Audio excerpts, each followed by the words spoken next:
பொன்மனச்சம்மல் புரட்சித் தலைவர் எம்ஜிஆர், இதயம் புரட்சித் தலைவர் அம்மா இருவரும் தலைவர்களை வணங்கி அனைத்து இந்திய அண்ணா திராவிட முன்னேற்ற கழக தலைமையிலே அமைக்கப்பட்டிருக்கின்ற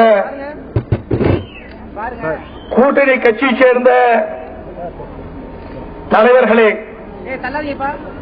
இங்கே வரிய விருந்திருக்கின்ற மாண்புமிகு சட்டத்துறை அமைச்சர், கழக அமைப்பு செயலாளர், மாவட்ட கழக செயலாளர் அருமைத்தோழர் சண்முகம் அவர்களே,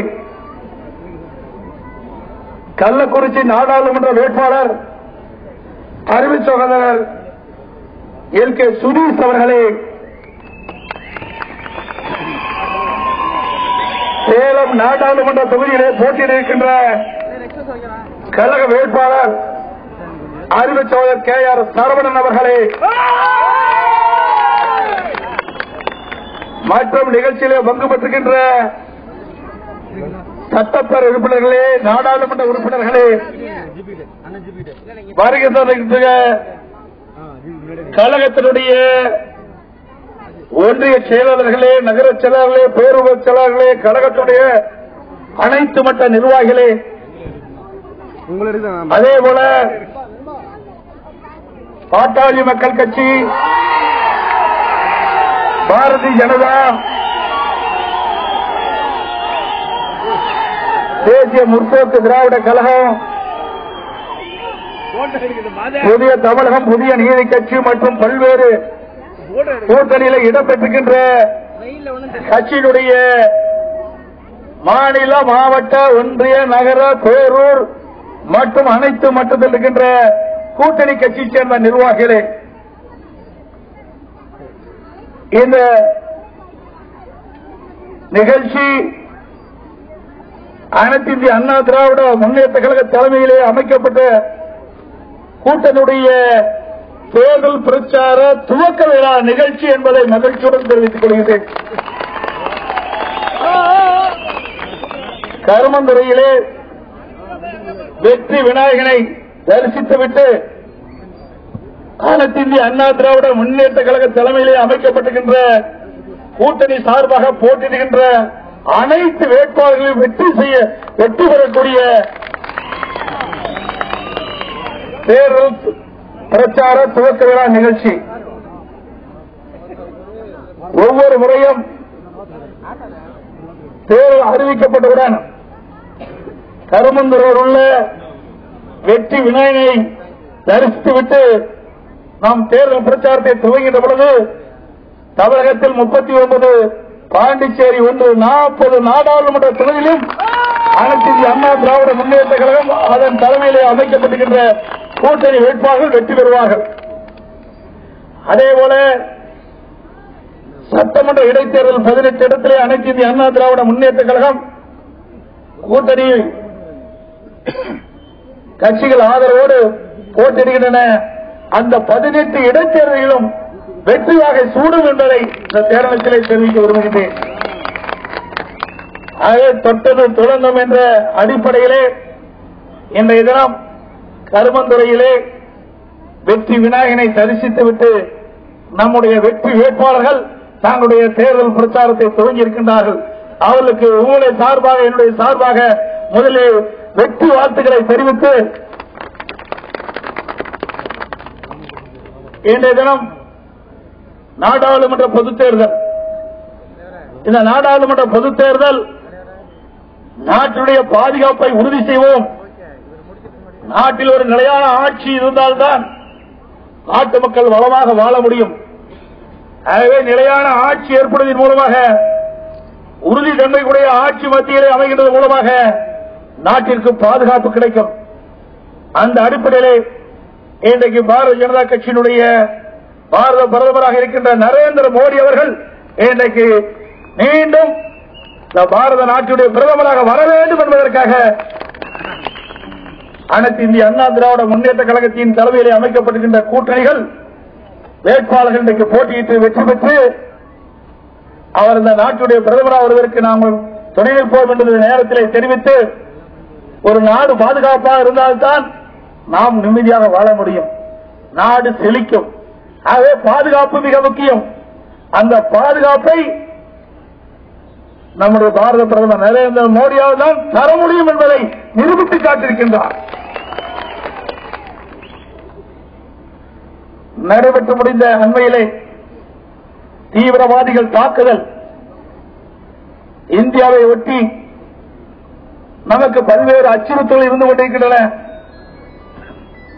கிட்டத்தட்ட ஒரு மாதத்திற்கு முன்பு நடைபெற்ற சம்பவம் இந்திய நாடே நிலைகளந்து நின்றது. யாரும் எதிர்பார்க்க முடியாத ஒரு துயர சம்பவம் நடைபெற்றது. நம்முடைய ராணுவ வீரர்கள் வாகனத்திலே சென்று கொண்டிருந்த பொழுது பயங்கரவாதியால் பயங்கர செயலால் அவர்கள் கொல்லப்பட்டனர். 40 பேர் ஒரே இடத்தில் மாய்ந்தார்கள். இந்த நாட்டை பாதுகாக்கக்கூடிய நம்முடைய சகோதரர்கள், அந்த சகோதரர்கள் இன்னுயிரை நீத்தார்கள் நமக்காக.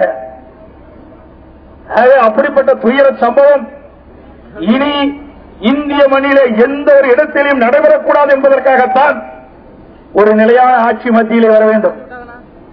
இந்த துயர சம்பவம் நடைபெற்றதற்கு பதிலடி கொடுக்கின்ற விதத்திலே இந்திய நாட்டுடைய பாரத பிரதமர் மாண்புமிகு நரேந்திர மோடி அவர்கள் உரிய நடவடிக்கை எடுத்தார்கள். நம்முடைய அண்டை நாட்டிலே இருக்கின்ற பயங்கரவாதிகளை தீவிரவாதிகளை பூண்டோடு அழிக்க வேண்டும் என்பதற்காக நம்முடைய விமானப்படை மூலமாக குண்டுகள் வீசி அந்த பயங்கரவாதிகளை அழிக்கப்பட்டோம். அந்த அழிக்கப்படுகின்ற பொழுது நம்முடைய விமானப்படை விமானி ஒருவர் அண்டை நாட்டுடைய சிப்பாய் இடத்திலே சிக்கிக் கொண்டார். அப்ப சிக்கிக் கொண்ட பொழுது நாம் அத்தனை பேரும் தொலைக்காட்சியிலே பார்த்தோம். அந்த தொலைக்காட்சியிலே பார்த்த காட்சி இன்னும் நம் கண்முள் இருக்கின்றது. தனக்கு இன்னல் ஏற்படும், தன் உயிருக்கு எந்த உத்தரவாதம் இல்லை என்ற நிலையில கூட ஒட்டுமொத்த நாட்டுடைய பாதுகாப்பை கருதி தன் உயிரை துச்சமென நினைத்து 130 கோடி மக்களுடைய பாதுகாப்பை உறுதி செய்கின்ற விதத்திலே நாம் கொடுக்கின்ற ஆக்கமும் ஊக்கத்தின் அடிப்படையிலே மிடுக்கோடு அவர் பேட்டியளித்தார். அந்த வீரம் இந்திய நாட்டிற்கு பெருமை சேர்த்தது என்பதை பெருமையோடு சொல்லிக்கொள்ள கடமைப்பட்டிருக்கின்றேன். ஒவ்வொரு இந்தியனுக்கும் கிடைக்கப்பட்ட பெருமை. ஆகவே இந்த நாட்டை ஆளுகின்ற பாரத பிரதமர் சிறப்பான முறையை நாட்டு ஆண்ட காலத்திலே நம்முடைய சிப்பாய் மிடுக்குடன் அண்டை நாட்டு சிப்பாயிடத்திலே கைது செய்யப்பட்டது கூட மனமுடையாமல் தைரியமாக வீர கம்பத்தோடு தோன்றிய காட்சி அத்தனை பேர் முன்னின்றைக்கு காட்சி அளித்துக் கொண்டிருக்கிறது. ஆகவேதான் நாட்டுடைய பாதுகாப்பு முக்கியம். அது மட்டுமல்ல, கைது செய்யப்பட்ட அந்த விமானியை பத்திரமாக நம்முடைய நாட்டுக்கு மீட்டெடுத்த பெருமை பாரத பிரதமரை சேரும்.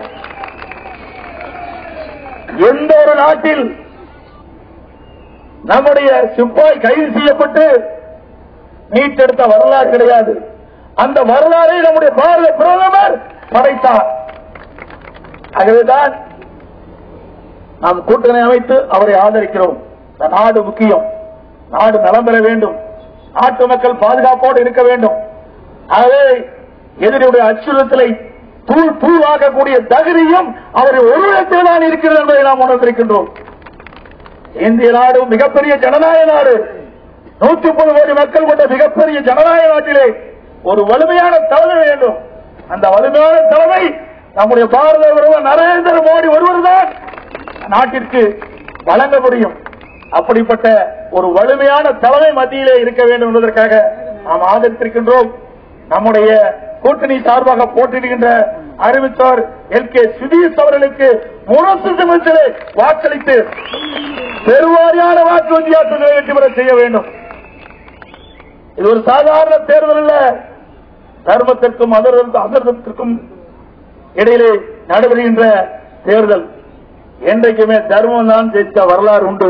அந்த தர்மம் நம்மிடத்தில் இருக்கின்றது. இந்த தேர்தலிலே தர்மத்தை நிலைநாட்டுங்கள், உண்மையை நிலைநாட்டுங்கள், நீதியை நிலைநாட்டுங்கள். நல்லதொரு ஆட்சி மத்தியிலே வர வேண்டும், தமிழகம் செழிக்க வேண்டும். அதுதான் எங்களுடைய நோக்கம். அதுதான் இருவரும் தலைவர் கண்ட கனவு. அந்த கனவை நனவாக்குவதற்கு ஒவ்வொருவரும் பாடுபட வேண்டும் என்று இந்த நேரத்தில் தெரிவிக்க விரும்புகின்றேன்.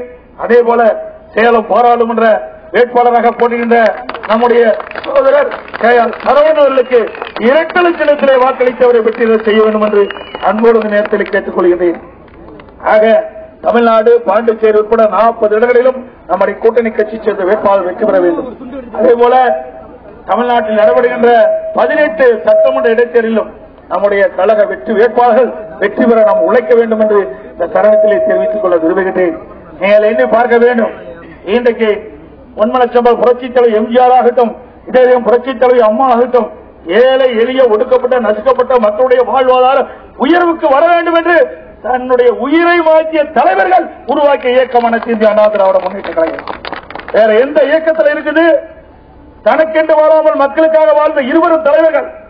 பொன்மனச்சம்பல் புரட்சித் தலைவர் எம்ஜிஆர் இறுதி வரை மக்களுக்காக வாழ்ந்து மறைந்தார். புரட்சித் தலைவி அம்மா அவர்கள் தனக்கென்று குடும்பம் கிடையாது, மக்கள் தான் தன் குடும்பமாக நினைத்தார். மக்களை நினைத்து நினைத்து மக்களுக்கு தேவையான திட்டங்களை நாள்தோறும் அளித்து தன்னுடைய உடல்நிலை கூட பொருட்படுத்தாமல் இரவு பகல் வாராமல் மக்களுக்காக உழைத்து மறைந்த ஒப்பற்ற 20 தலைவருடைய ஆட்சியோடு நம்முடைய வெற்றி வேட்பாளர்கள் களத்தில் இறங்கியிருக்கிறார். ஆகவே அவருடைய வாழ்ந்த காலம் சாதாரண காலம் அல்ல.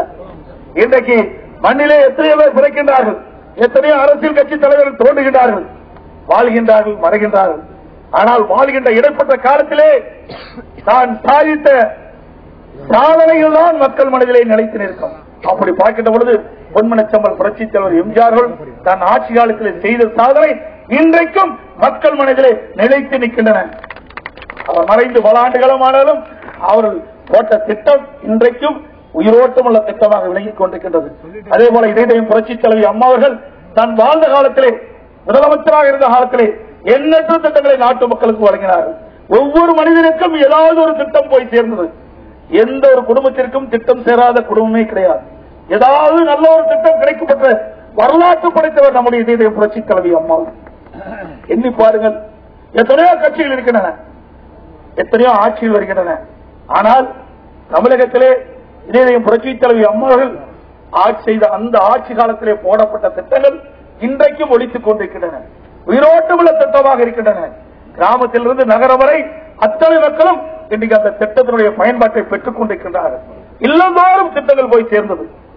ஆகவே இன்றைக்கு தமிழ்நாடு வளர்ச்சி பாதையை நோக்கி சென்று கொண்டிருக்கின்ற சொன்னால் பொன்மனச்சம்பல் புரட்சித் தலைவர் எம்ஜிஆர், இதயம் புரட்சித் தலைவி அம்மா 20 தலைவர்கள் நாட்டுக்காக உழைத்து எண்ணற்ற திட்டங்களை கொண்டு வந்த காரணத்தாலே கிராமத்திலே வாழ்கின்றவன் கூட உயர்ந்த நிலையை பார்க்க முடிகிறது. ஏழை எளிய ஒடுக்கப்பட்ட குடிசையில் வாழ்கின்றவன் கூட உயர்ந்த நிலைக்கு வர முடியும் என்பதை அம்மாவுடைய ஆட்சியை காண்பித்தார். அதையெல்லாம் மீண்டும் நனவாக்க வேண்டும் என்று சொன்னால் நம்முடைய வெற்றி வேட்பாளர்கள் வெற்றி பெற வேண்டும். அவர்களுக்கு முரசு சின்னத்திலே வாக்களித்து அவரை வெற்றி பெற செய்ய வேண்டும் என்று இருகடை வேண்டி கேட்டுக் கொள்கின்றேன். அதே போல சேலம் பாராளுமன்ற உறுப்பினருக்கு 2 லட்சத்திலே வாக்களித்து அவரை வெற்றி பெற செய்ய வேண்டும் என்று அன்போடு இந்த நேரத்திலே கேட்டுக்கொள்ள விரும்புகின்றேன். அது மட்டுமல்ல, ஏற்காடு, ஆத்தூர் மற்றும் கெங்கவெளி ஆகிய 3 சட்டமன்ற தொகுதியில் உள்ள ஊராட்சி, பேரூராட்சி, நகராட்சி பகுதிகளுக்கு பாதுகாக்கப்பட்ட காவிரி கூட்டுக்குடி திட்டத்தினை அம்மாதான் உங்களுக்கு வழங்கினார். எந்த ஆட்சியிலும் கிடைக்கவில்லை. வறட்சியான காலத்தில் கூட பாதுகாக்கப்பட்ட குடிநீரை வழங்கிய அரசு அம்மாவுடைய அரசு. அதே போல கருமந்துறையிலே மலைவாழ் மக்களுடைய அந்த குழந்தைகள் நல்ல கல்வி கற்க வேண்டும் என்பதற்காக இந்த பகுதியிலே அம்மாவில் ஐடிஐ கல்லூரியை அம்மா தான் கொடுத்தாங்க. மலைவாழ் மக்களை வாழ வைத்த தலைவர் புரட்சித் தலைவர் அம்மாவர்கள். இங்குள்ள அனைத்து மலைப்பகுதி கிராமங்களுக்கும் மின்சார வசதி எந்த ஆட்சியில் கிடைச்சது? இன்றைக்கு மலை பிரதேசங்களிலே மலைவாழ் மக்கள் இன்றைக்கு மின்சாரம் இல்லாமல் இருந்தார்கள். அந்த நிலையை கூட அம்மாவுடைய அரசு துரிதமாக நடவடிக்கை எடுத்து அந்த மலைவாழ் மக்களுக்கு மின் விளக்கு வசதி ஏற்படுத்தி மின்சார வசதி கொடுத்த அரசு அம்மாவுடைய அரசு. அதை இப்படி அடிப்படை தேவைகளை நிவர்த்தி செய்கின்ற அரசு அம்மாவுடைய அரசு. அதே போல கருமந்துறையிலே 24 படுக்கை வசதி கொண்ட அரசு மருத்துவமனை. இங்கே கிராமம் சூழ்ந்த பகுதி. இந்த கிராமம் சூழ்ந்த பகுதியிலே யாராவது நோய்வாய்ப்பட்டால் அவருக்கு உரிய சிகிச்சை அளிக்க வேண்டும் என்பதற்காக 24 படுக்கை கொண்ட இன்றைக்கு அரசு மருத்துவமனையை அம்மாவுடைய அரசு தான் கொண்டு வந்தது. அதே போல அனைத்து மலைவாழ் மக்களும் நேரடியாக சென்று குளிரூட்டு வாங்கல் பால் கொள்முதல் செய்ய ஆணையிட்ட அரசு அம்மாவுடைய அரசு. இன்றைக்கு விவசாயிகள் நிறைந்த பகுதி. அந்த விவசாயிகள் வேளாண் பெருமக்கள் உபத்தொழிலாக கால்நடை வளர்க்கின்றார்கள். அந்த கால்நடை மூலமாக பால் உற்பத்தியை பெறுகின்றார்கள். அந்த பாலை இங்கே கொண்டு வந்து குளிர்ப்பு நிலையம் மூலமாக சேமிக்க வைக்க ஒரு ஏற்பாடு செய்த அரசு அம்மாவுடைய அரசு. அதே போல இன்றைக்கு மலைவாழ் மக்கள் இருக்கின்ற வசிக்கின்ற அனைத்து கிராமங்களுக்கு 100 கோடி ரூபாயிலே சாலை வசதியை செய்து கொடுத்த அரசும் அம்மாவுடைய அரசு தான். இன்றைக்கு புறக்கணிக்கப்பட்டிருந்த அந்த கிராமப்புற மக்களுக்கு நல்ல சாலை வசதி கொடுத்ததும் அம்மாவுடைய அரசு தான். அதே போல கருமந்திர வியாபாரிகள் கோரிக்கையை ஏற்று சாலையோர வியாபாரிகளுக்கு சுமார் 1.5 கோடி ரூபாய் மதிப்பீட்டில் கூட்டுறவுத்துறை மூலமாக 40 கடைகள் கட்டிக் கொடுக்கப்படும் என்ற மகிழ்ச்சியான செய்தியை தெரிவித்துக் கொள்கிறேன். அதேபோல அனைத்து மலைவாழ் மக்களும் வனத்துறை சட்டத்திற்கு உட்பட்டு தொடர்ந்து அவர்களுக்கு பட்டா வழங்கப்படும் என்ற மகிழ்ச்சியான செய்தியை தருணத்திலே தெரிவித்துக் கொள்கிறேன். அதேபோல மலைவாழ் மக்களுக்கு நம்முடைய அரசு கிளை கால்நடை மருந்தகத்தை திறந்திருக்கிறது. நம்முடைய விவசாய பெருமக்கள் கால்நடை வளர்க்கின்றார்கள். அதற்கு ஏதாவது நோயாளி ஏற்பட்டால் உடனடியாக இங்கே இருக்கின்ற கால்நடை கிளை அலுவலக கிளை கால்நடை மருந்தகத்திற்கு அந்த கால்நடை அழைத்து வந்து மருத்துவ வசதி செய்து கொடுக்கின்ற சூழலையும் அம்மாவுடைய அரசு தான் செய்து கொடுக்கின்றது. அதை நாம் எண்ணி பார்க்க வேண்டும். ஒரு மனிதனுக்கு நல்ல வசிக்கிறதுக்கு வீடு, அதையும் அம்மாவுடைய அரசு தான் கொடுக்குது. பசுமை வீடு திட்டத்தின் மூலமாக கொடுக்கிறது. இன்றைக்கு ஏழை எளியோர் பாதுகாப்பாக காங்கிரஸ் வீட்டிலே வாழ்வதற்கும் அம்மாவுடைய அரசு தான் கொடுத்திருக்குது. அதே போல சட்டமன்றத்திலே சட்டமன்ற விதி 110 கீழ் நான் ஒரு அறிவிப்பை வெளியிட்டேன். நம்முடைய சேலம் மாவட்டம் வளர வேண்டும், அதே போல விழுப்புரம் மாவட்டம் வளர வேண்டும். விழுப்புரம் மாவட்டம் கள்ளக்குறிச்சியை தலைவராக கொண்டு புதிய மாவட்டத்தையும் அம்மாவுடைய அரசு தான் உருவாக்கி தந்தது. ஆனால் அறிவித்தவர் சுதீஷ் அவர்கள் கள்ளக்குறிச்சி நாடாளுமன்ற வேட்பாளராக போட்டிருக்கின்றார். அவர் போட்டிருக்கிற இந்த சூழ்நிலையில அந்த மாவட்டத்தை 2ஆக பிரித்து நிர்வாக வசதிக்காக கள்ளக்குறிச்சியை தலைவராக கொண்டு புதிய மாவட்டத்தையும் அம்மாவுடைய அரசு தான் அறிவித்தது. அந்த அறிவிப்புக்கு இணங்க நம்முடைய பகுதியிலே வேளாண் பெருமக்கள் அதிகமாக இருக்கின்ற காரணத்திலே தமிழ்நாடு முழுவதும் வேளாண் பெருமக்கள் அதிகமாக இருக்கின்ற காரணத்திலே அவர் உபதொழிலாக செய்து வருகின்ற அந்த கால்நடை வளர்ப்பு மேலும் வளர்ச்சி அடைய வேண்டும் என்பதற்காக நம்முடைய சேலம் மாவட்டம் தலைவாசில கூட்டுரோட்டிற்கு அருகில் கிட்டத்தட்ட 900 ஏக்கர் பரப்பளவில் நவீன கால்நடை பூங்கா 396 கோடி ரூபாயில் அமைக்கப்படும். மிகப்பெரிய பூங்கா கால்நடை ஆராய்ச்சி மையம் அதிலே அமைக்கப்படும். கால்நடை மருத்துவக் கல்லூரி அங்கே அமைக்கப்படும். ஆக வேளாண் பெருமக்கள் அதை முழுமையாக பயன்படுத்திக் கொண்டு அந்த கால்நடை செல்வங்களை சிறப்பாக வளர்க்க அம்மாவுடைய அரசு ஏற்பாடு செய்யப்பட்டிருக்கு என்பதையும் நேரத்தில் சுட்டிக்காட்ட விளைகின்றேன். இப்படி எண்ணற்ற திட்டங்களை கொடுக்கின்ற அரசு அம்மாவுடைய அரசு. அதே நேரத்தில் திராவிட முன்னேற்ற கழகத்தை பார்க்க வேண்டும். அவள் வீதி வீதியாக தெரு தெருவாக அதனுடைய திமுக தலைவர் மு க ஸ்டாலின் செல்கின்றார், ஏதோ அறிவிக்கின்றார். ஏன் அவருடைய ஆட்சி காலத்திலே அறிவிக்கவில்லை? எண்ணி பாருங்க. அத்தனையும் பொய் வாக்குறுதி. எந்த வாக்குறுதியாக அவர் நிறைவேற்றிருக்கிறாங்களா? கிடையாது. நாம் பொங்கல் பரிசாக 1000 ரூபாய் கொடுத்தோம், 2 கோடி பேருக்கு கொடுத்தோம், எல்லா குடும்பத்துக்கும் கொடுத்தோம். அதை கூட பொறுக்க முடியாத திமுக தலைவர் ஸ்டாலின் அவருடைய வழக்கறிஞரை தூண்டிவிட்டு நீதிமன்றத்துக்கு போய் தடையான வாங்க முயற்சி பண்றாங்க. ஏழைகளுக்கு கொடுக்கின்ற அந்த பணத்தை கூட தடுத்து நிறுத்துகின்ற கும்பல் திமுக கும்பல் என்பதை நீங்கள் நினைவூட்ட கடமைப்பட்டுகின்றேன். அது மட்டுமல்ல, தை திருநாள் என்றால் தமிழனுடைய தனித்திருநாள். ஏழை வீட்டிலிருந்து பணக்காரர்களுடைய அனைத்து இல்லங்களிலும் தை பொங்கல் பொங்க வேண்டும் என்பதற்காக நாங்கள் பொங்கல் பரிசாக 1000 ரூபாய் கொடுத்தோம். அரிசி கொடுத்தோம், சக்கரை கொடுத்தோம், முந்திரி கொடுத்தோம், திராட்சை கொடுத்தோம். ஏன்னா அந்த ஏழை வீட்டில் கூட தை பொங்கல் என்று அந்த இல்லத்திலே தை பொங்கல் பொங்க வேண்டும் என்று அனைவரும் மகிழ்ச்சியோடு பொங்கலை கொண்டாடுவதற்காக நாங்கள் பரிசை கொடுத்தோம். அதை கூட இந்த கும்பல் திமுக கும்பல் திமுக தலைவர் ஸ்டாலினுடைய தூண்டிலின் பேரிலே நீதிமன்றத்துக்கு சென்று தடையான வாங்கிய கட்சி தான் திமுக கட்சி. அது மட்டுமல்ல, இப்பொழுது ஏழை குடும்பத்தைச் சேர்ந்த தொழிலாளர், விவசாய தொழிலாளி, நெசவு தொழிலாளி, கட்டிட தொழிலாளி, சலவை தொழிலாளி, இப்படி எல்லா தொழிலாளிகளுக்கும் குடும்பத்துக்கு 2000 ரூபாய் கொடுக்க அறிவிச்சேன். அதையும் தேர்தல் ஆணையத்துக்கு கொண்டு போய் பெட்டிஷன் கொடுத்த நிறுத்திய கட்சி திமுக கட்சி. எப்படி ஏழைகளுக்கு உதவி செய்வாங்க? இதுல என்ன இருக்குது? நான் இந்த கட்சி அந்த கட்சி நான் பார்த்து கொடுக்கிறோம். 1000 ரூபாய் பரிசு கொடுத்தோம். எல்லாரும் தானே வாங்கினாங்க. திமுக காரனுக்கு விட்டு போச்சா? கம்யூனிஸ்ட் காரனுக்கு விட்டு போச்சா? காங்கிரஸ் காரனுக்கு விட்டு போச்சா? இல்லையே, 2 கோடி பேருக்கு தானே கொடுத்தோம். இதுல யாரு பாகுபாடு நாங்க காட்டலையே. ஏழைகளுக்கு கிடைக்க வேண்டும். அதுதான் புரட்சித் தலைவர் எம்ஜிஆர் இதயம் புரட்சித் தலைவருடைய கனவு. அந்த கனவை நாங்கள் நினைவாக்குவதற்காக பாடுபட்டோம்.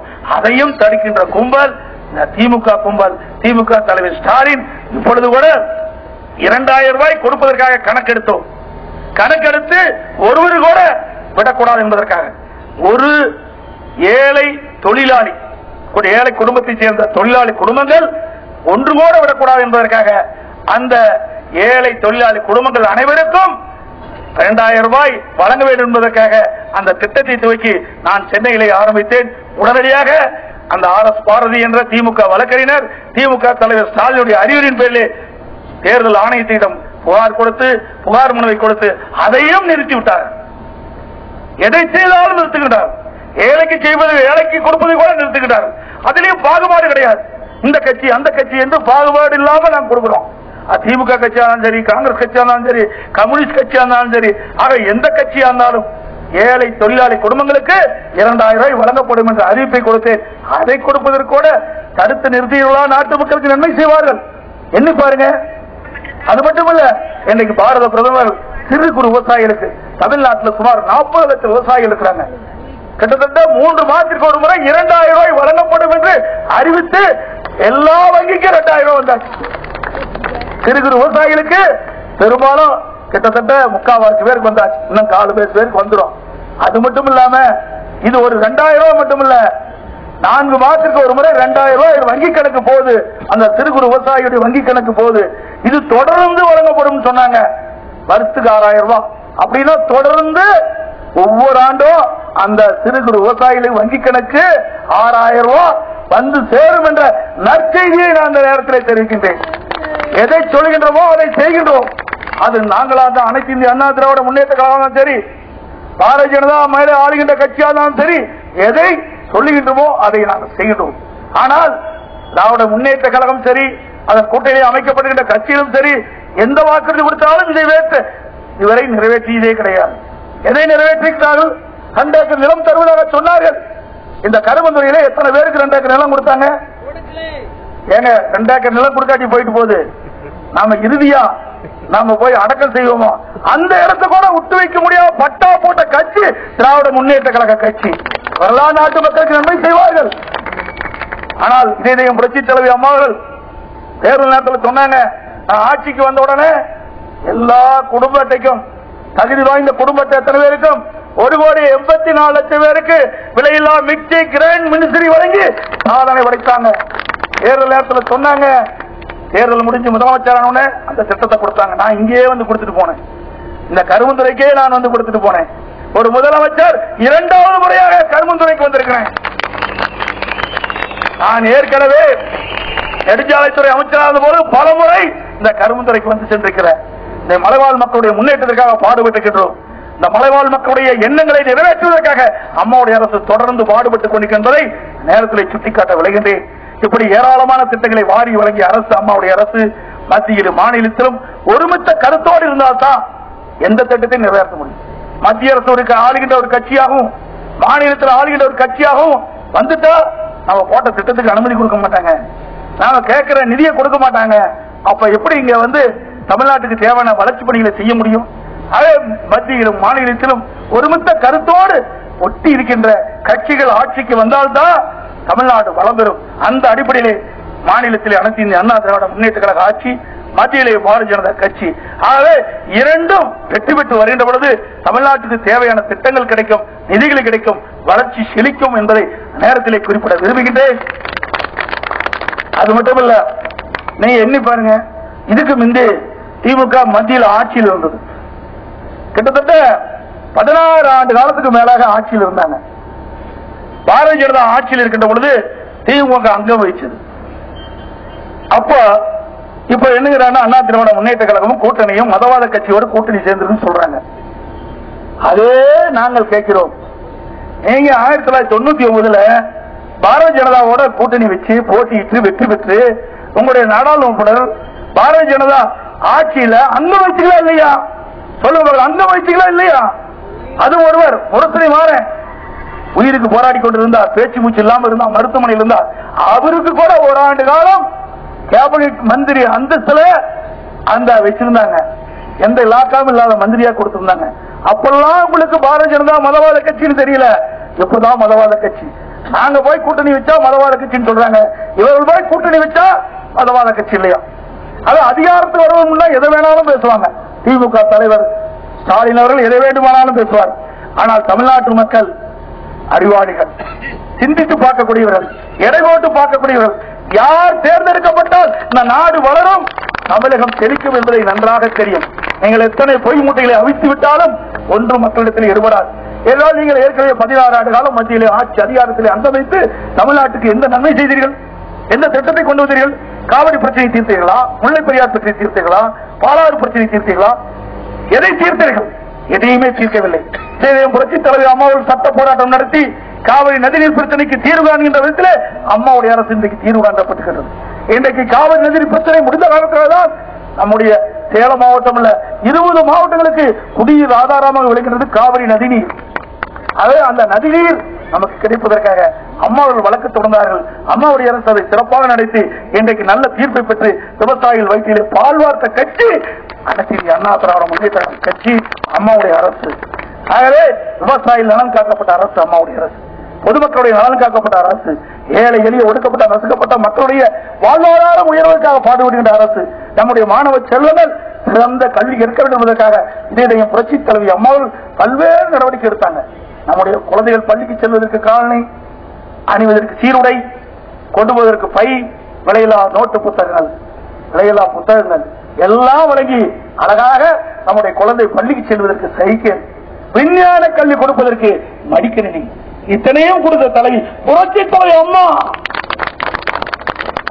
இன்றைக்கு கருமந்துறையில் இருக்கின்ற கிராமத்தில் வாழ்கின்ற குடிசையில் வாழ்கின்ற ஒரு சிறு குறு விவசாயி தொழிலாளி இன்றைக்கு விஞ்ஞான கல்வி படைக்கணும்னு சொன்னா அம்மா எடுத்த நடவடிக்கை, அம்மா போட்ட திட்டம்.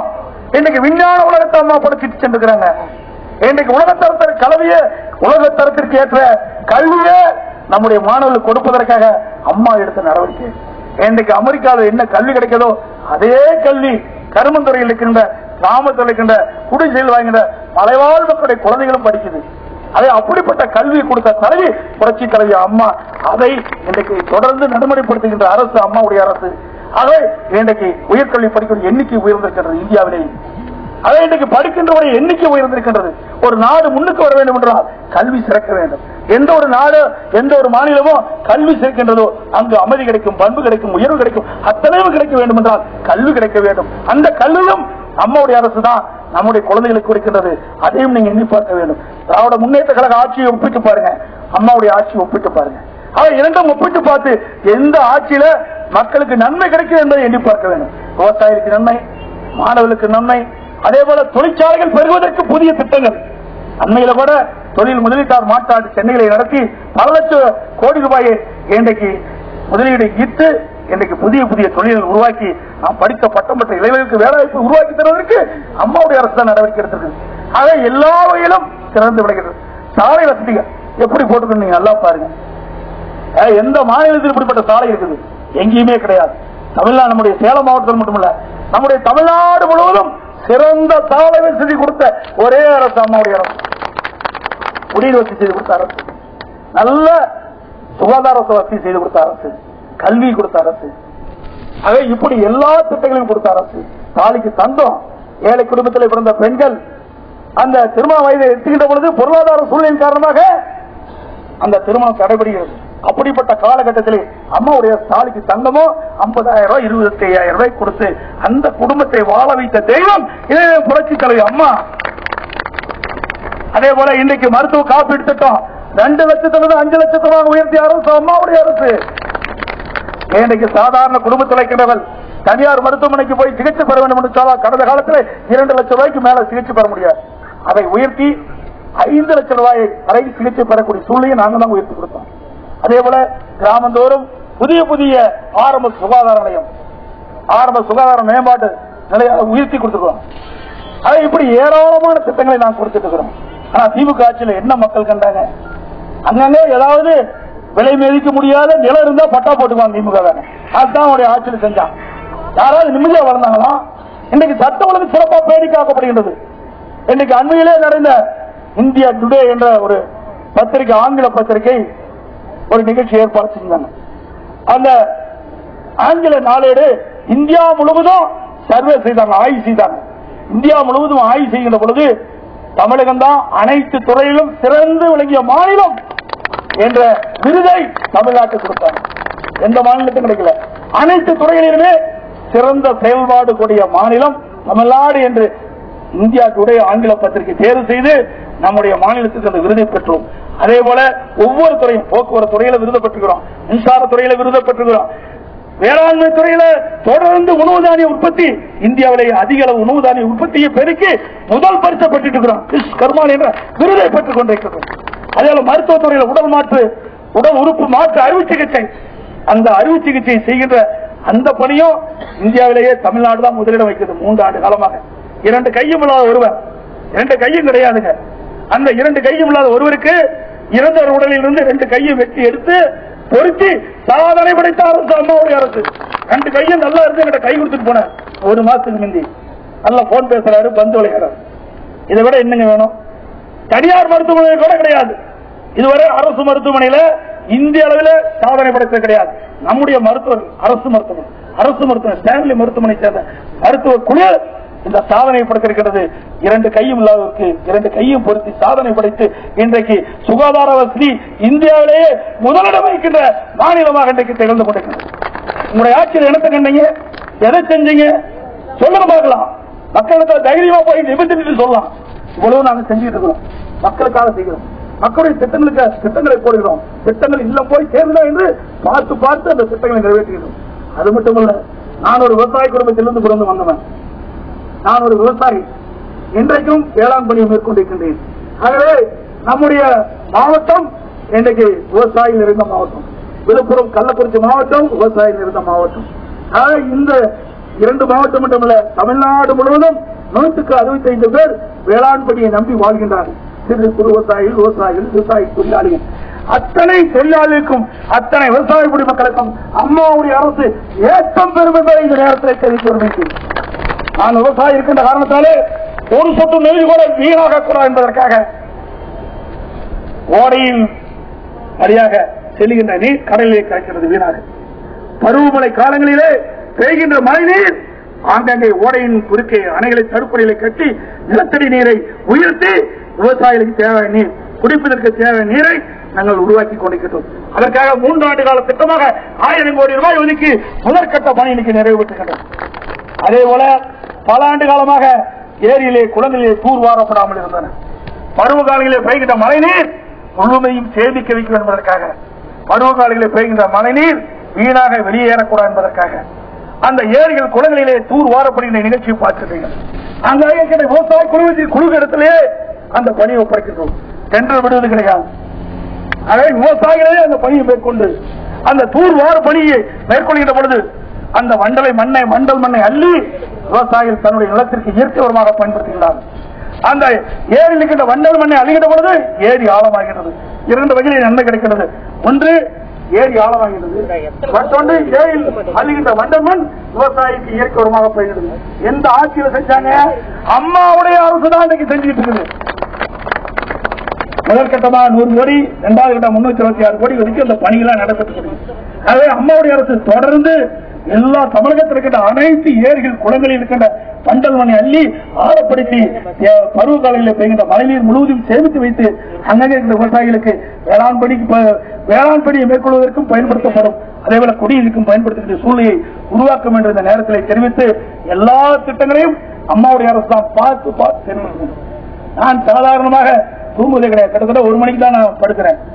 இன்னைக்கு ஒவ்வொரு பகுதியும் பார்த்து அந்த மக்களுக்கு என்ன தேவை என்பதை அறிந்து உடனுக்குடன் உத்தரவை பிறப்பித்து அதை அமல்படுத்துகின்ற அரசு அம்மாவுடைய அரசு.